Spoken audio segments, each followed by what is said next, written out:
Hello interwebs and welcome to my channel. So for today's video, I want to talk about a theory that's been kind of worming its way into my brain about Star Trek Picard. And before we get started, this is spoilers for Star Trek Picard up to episode 6, because I'm recording this a little bit early. So if you haven't seen up to episode 6 of Picard, stop here.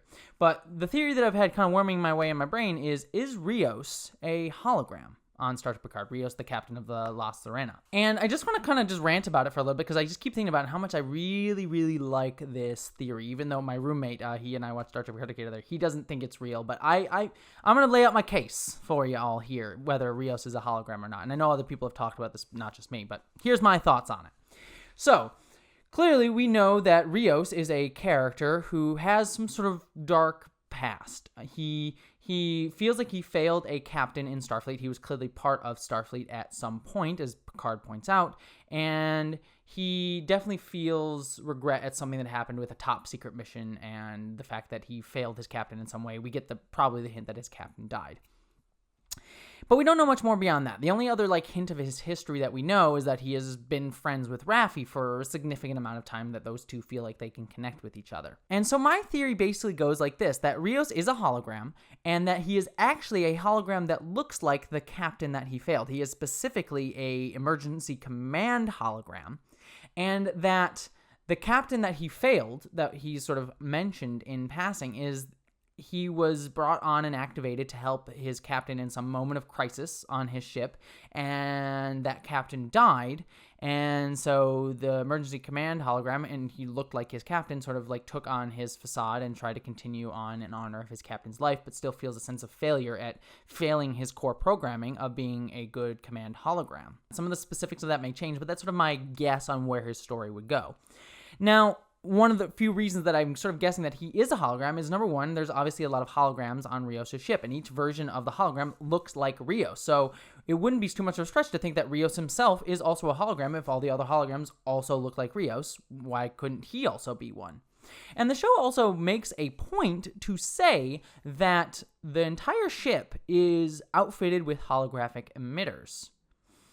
You know, that could just be a throwaway line just to explain why different holograms show up at different points on the ship. But ultimately, the real question is, why would that even matter? Why would they make a real specific point of that? Because, yeah, we do see holograms on other parts of the ship, but really, plot-wise, the only hologram that's really mattered in terms of the plot has been the EMH, when he shows up in the sick bay when Jurati is killing Maddox, and I'm sure that that's a plotline that'll come up later, that the EMH will probably at some point play a role in revealing that Jurati is a double agent to Picard and the rest of the crew. So that's the only plot function that serves, and the fact that the EMH was in the sickbay, place where we've seen holodeck emitters be before, see Voyager for that, there was no need necessarily for there to be holo emitters all around the ship. You could have, you still could have had this idea of there being multiple holograms for Rios, but not necessarily make an explicit point of there being multiple holographic emitters. So if they're saying that, if they take time to explain that to us, maybe that's a way to sort of secretly hint at the fact that Rios is himself a hologram. Another thing that sort of adds into this question for me is, and this is a bit of a stretch, but it is an interesting thought of, I always was wondering about the fact that why did Rios, when we first meet him, when Picard beams up the ship, why does he have a big chunk of metal in his chest? Did he just get back from a fight? Did he just fly back from another mission? What was the point of him having that scar other than to I'm a Han Solo type who takes damage and stuff? Now, it could have just been that. It could have just been to show he's a tough dude, and that's the only character. It was sort of a character motivated reason that they chose to do that. But also, what if it's a hint at the fact that Rios punishes himself?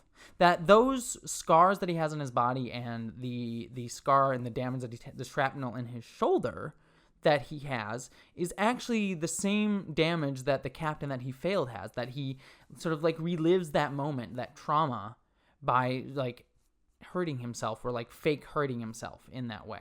It's, again, a bit of a stretch and a bit of me extrapolating some stuff, but it is potentially possible. Now, I also want to say, I do think that this would be an intriguing way for the show to go down in terms of theme, because it ties into the themes of the show quite clearly. The show, so far, Picard, has been about, one of the themes among many, has been about valuing synthetic life just as much as human life. That, synthetics like Data, Soji, Dodge, they're just as valuable as any other form of life. That's kind of a recurring theme, that, the underplayed and the downtrodden are just as valuable. The Borg as well are synthetic life that we're trying to value throughout the season. That's sort of a thematic thread.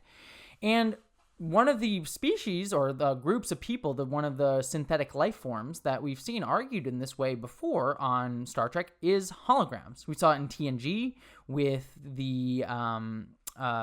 Moriarty and a few other holograms on that show, and then most definitely on Star Trek Voyager with the Doctor. His whole plotline was about being valued just as equally as a human, despite the fact that he's a hologram. And so it would be kind of sad as a plot thread that for Star Trek Picard to not pick that up, especially when they're kind of explicitly tying into that. And the fact that we've gotten hints, and this is a potential spoiler for Season 2 for you, but it may not be true, but we've gotten hints that Robert Picardo has been in talks to join Star Trek Picard Season 2. So clearly there's going to be some sort of hologram discussion going on in the second season of the Picard, so it makes sense that it would be brought up here, that holograms are just as intelligent and worthwhile life forms as any other. And what a great way to do that, by having a character that we invest in as a full human and come to love and enjoy be an actual hologram that on the show, Rios. And we first get to know him sans our bias towards holograms, then it revealed that he's a hologram, and then we were sort of like, oh, maybe we were biased towards holograms, or at least that's what we as the audience may feel, it's what Picard may feel as well, being like, oh, I like Rios, he seemed like a fully fledged human being to me, why can't I apply that to holograms? Be an interesting development and surprise, and again, fit perfectly into the themes of the show. So I think that doing that would just be a wonderful way to draw out the themes that the show clearly wants to discuss, and it would be a fun surprise, and it would be sort of an intriguing channel to take the character. Now, there are some caveats. Obviously, Rios may not be a hologram. I mean, we did see him beam down to a planet like Stardust in the episode Stardust City Rag, which one would think, if he can beam down to a planet, then he's probably not a hologram. But I will say, we do see throughout Stardust City that there are numerous hologram emitters. Like when he beams onto the planet, there are a bunch of signs that are holograms throughout the entire planet. So it's not all that crazy to think that when he beams down, he's just being caught by other holographic emitters. And then clearly the club would have holograms. It's a club. A club's going to have holograms in the 25th century at this point, especially on a Vegas planet, by the way. And then the other thing too is there's who's to say he doesn't have some form of a holographic emitter of some sort. Hell, it wouldn't be interesting if Rios is actually the Doctor. That would be a really intriguing surprise, actually. That maybe the captain he failed was Janeway. I doubt it. That would be really too much of a stretch. But there are some hints that maybe he's not a hologram. I don't think it's too far-fetched, and I think it would fit perfectly within the themes of the show. But I'd love to hear what you think. Do you think Rios is a hologram? Do you think I'm reaching too hard for my theory? I'd love to hear all of that down in the comments. Let me know. And if you want to hear more discussions on Star Trek Picard, or reviews on Star Trek Picard, or other discussions about geek and pop culture and how it makes us more human in the sort of political, social, or economic threads that we can pull out of different pop culture shows, consider giving my channel a subscribe. And if you want to help make this channel even better, consider giving to my PayPal or Patreon. Every little bit helps me pay the bills, helps me pay for my surgery that I currently have coming up in the near future, or may already have had, depending on when this video goes up. I'm not 100% sure when this video will go up yet in the schedule. And also, it helps me consider doing this full time. It's something that would be really meaningful to me. But regardless if you subscribe or if you help me out financially, I'm just more than happy that you stop by, and I hope that you, as always, live long and prosper. And special thanks to my commander level and above Patreons: Eli Berg-Moss, Stephen Schuthart, Boyd and Marybeth Earl, Michael McGee, Lal Lindley, Wellington Marcus, Inar Sigurdsson, Marika Kwiechin, Munir Amlani, Mari Nekar, and Polly Mina.